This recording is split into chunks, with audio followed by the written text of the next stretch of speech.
जिंतूर शहरातील उर्दू शाळा विलासराव देशमुख हायस्कूलमध्ये विज्ञान प्रदर्शन ठेवण्यात आलं होतं। यावेळी उद्घाटक म्हणून दिनकर कोतवाल सर, रासायनिक शास्त्र विभाग प्रमुख, DSM college Jintur, doctor SS Jadhav sir, भौतिकशास्त्र विभाग प्रमुख, DSM कॉलेज जिंतूर हे उपस्थित होते। यावेळी शाळेच्या विद्यार्थ्यांकडून विज्ञानचे विविध प्रदर्शन ठेवण्यात आले होते। हे प्रदर्शन विलासराव देशमुख शाळा, येलदरी रोड यांच्या प्रांगणामध्ये ठेवण्यात आलं होतं। यावेळी संस्थेचे अध्यक्ष काझी आसिफुद्दीन सिद्दीकी, वासिफ काझी यांची उपस्थिती होती। या कार्यक्रमाला पंच म्हणून शाकीर सर, जाकीर हुसेन परभणी येथून तर सादिया मॅडम जिंतूर गुलाम नबी आझाद स्कूल तसंच तिसरे पंच सतीश इप्पर सर हे उपस्थित होते। या कार्यक्रमाला यशस्वी करण्यासाठी शाळेतील शिक्षक आणि शिक्षकेतर यांनी विशेष परिश्रम घेतले होते।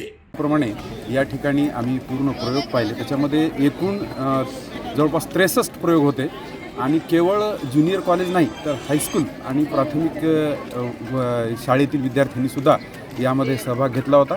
विद्यार्थ्यांमध्ये एक वेगळी चुणूक दिसून आली आणि विज्ञानाबद्दल उत्सुकता दिसून आली, जे की आजकाल कमी कमी होत आहे। विशेष म्हणजे प्रात्यक्षिकांच्या बाबतीत ह्या शाळेतले शिक्षक हे खूप मेहनत घेतात आणि त्याबद्दल मी त्यांचं अभिनंदन करतो। खरोखरच सरांनी म्हटल्याप्रमाणे हे ह्या ठिकाणी वैज्ञानिक दृष्टिकोन निर्माण करण्याचं काम करत आहेत। हे निश्चितच हे विद्यार्थी पुढे जाऊन देशाच्या विकासात हातभार लावतील असं मला वाटतं आणि त्यासाठी मी संस्थाध्यक्ष, संस्थेचे सचिव आणि शिक्षक, मुख्याध्यापक या सगळ्यांचे मनस्वी अभिनंदन करतो। धन्यवाद। आज विलासराव देशमुख उर्दू हायस्कूल या ठिकाणी उद्घाटनासाठी आलेलो होतो। खरं म्हणजे माध्यमिक व उच्च माध्यमिक विद्यालय, खरं म्हणजे आजचं युग हे विज्ञानाचं युग आहे।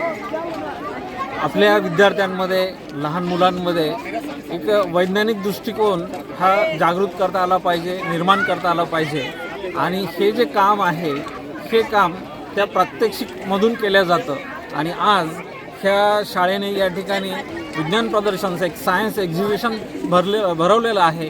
तर ह्या प्रात्यक्षिकामधूनच मुलांमध्ये वैज्ञानिक दृष्टिकोन हा डेव्हलप होत असतो।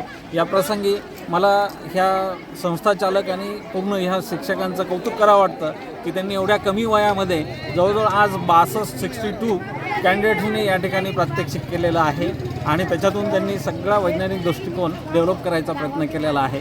त्यामुळे ही जी संस्था आहे किंवा हे जे मुख्याध्यापक आहेत, सर्व विज्ञान शिक्षक आहेत, या सर्वांचं मी कौतुक करतो आणि अभिनंदनही करतो। प्रतिनिधी रियाज चाऊस, जिंतूर, परभणी, NTV न्यूज मराठी।